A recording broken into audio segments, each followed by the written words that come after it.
It's back-to-back green arrows for the experts, with Arsenal firmly on the agenda, given their confirmed double game week coming up. We've also got the experts deal sheet. Help me get this one to 1,000 likes and subscribe to the channel. Let's get into it. Starting off with how the experts fared in game week 24 then, it finished with 67 points. That's back-to-back green arrows for the experts team, gone from 110k up to 56k, and hopefully keep on climbing from there. Transferring Bruno Fernandes as captain delivered, but it was a blank for Evan Nielsen, who was the other player coming in, and we benched a 10-pointer from Kelleher. Saka being yellow flagged is a problem now as well with that double game week. Are you doing better than the experts team? It's got 1,430 points overall, up to 7th in the Community 11 Invitational League, which is really, really promising. Interestingly, in that league, we see Big Man Bukayo really climbing up the leaderboard now. He got 76 points in game week 24, which takes him to an overall rank of 9.8k, the only experts team in the top 10k as things stand. The experts team itself only 35 points off that as well though. So if you are beating the experts team or you're in that top 10k, let me know in the comments. One free transfer then for the experts going into game week 25, 0.7 million in the bank, and some mixed decisions on exactly what route to take. 43% were looking to roll the transfer this week, but the other 57% were looking to make a transfer, with O'Reilly being the key transfer out. He's no longer guaranteed minutes for City. There's quite a few defensive options available for Pep at the moment. We also see some tough fixtures, including Liverpool this week, so now does feel like a time to sell. 29% also looking to sell Bukayo Saka, who was absent from Arsenal's squad in their League Cup midweek tie. Remember, Arsenal now have a double game week 26 confirmed, and Wolves are the other team that feature in that double game week. They have in their fixtures Brentford away and Wolves away, so they are a team that we want to be tripled up on. The experts currently only have 2 Arsenal assets with 1 injury flagged. So if we have a look now at the transfers in, 43% said to roll, 29% want to go from Saka to Rice, and that releases the funds to upgrade O'Reilly to Timber. You look at Arsenal's defence, it's great to be doubled up on them, but Gabriel and Timber feel like the safest for 2 starts over that double game week. We also see 14% voting for James Tarkowski and 14% voting for Bournemouth Senesi, who has good upcoming fixtures as well. Let's have a look exactly how the experts team lines up then, and it is Dubravka once again between the sticks with West Ham at home, with Keller on the bench for Newcastle away. Then Timber does come in for O'Reilly to create that double up on Arsenal for Sunderland at home. What a great entry point. Chalobah with Wolves away as well. So high hopes for a lockout of clean sheets in this defence.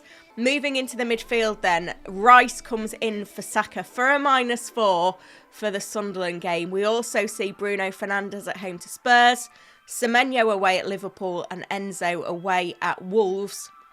The forward line, we've got Haaland away at Liverpool, Evan Nielsen at home to Aston Villa, with Calvert-Lewin at home to Nottingham Forest. He survives for another week. We have got options on the bench as well if needed: Stack, Mukiele and Klein. So it feels like a strong 11 for this week. Hopefully that hit will pay off. Now, I asked the experts who to captain this week.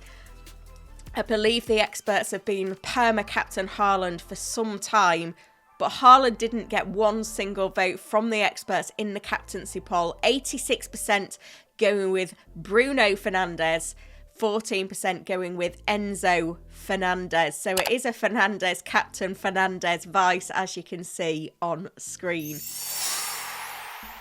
Looking at the experts deal sheet then, and on the buy list, it's Manchester United's Bruno Fernandes top there. 5 assists in 4 games since returning from injury. 3 consecutive wins under Carrick as well. He has been the highest scoring player in the game in the last 4 game weeks, given his utility as a captain over the next few game weeks as well. Certainly this week, Everton away in game week 27, he is a must buy. Joining him on that buy list is Chelsea's Enzo Fernandez, another player who's done very well since Liam Rosenior came in. He's got 2 goals, 1 assist in 3 games, 3 straight wins for Chelsea there as well.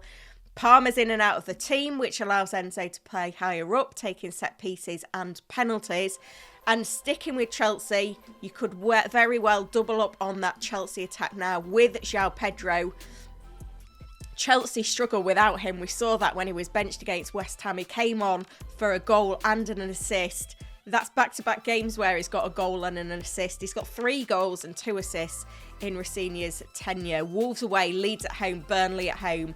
There has not been a better time to buy. On the monitor list, there's a couple of defenders here, starting off with Crystal Palace's Daniel Munoz. Crystal Palace have got some really great fixtures coming up. Brighton away, Burnley at home, Wolves at home. Munoz back in the team now after injury. He was one of the most prolific defenders in the game before succumbing to that injury. I think he was the highest scoring defender. 3 goals, 3 assists from 16 starts this season. He looks like it could be a good buy for game week 26. We also see a vote for Tammy Abraham, who comes into the setup at Aston Villa when we see that Ollie Watkins is set to have a bit of a spell on the sidelines through injury. He was unlucky not to get the goal against Brentford last time out. Bournemouth away, Brighton at home, Leeds at home, Wolves away. I'd monitor him this week, but you could absolutely buy for game week 26.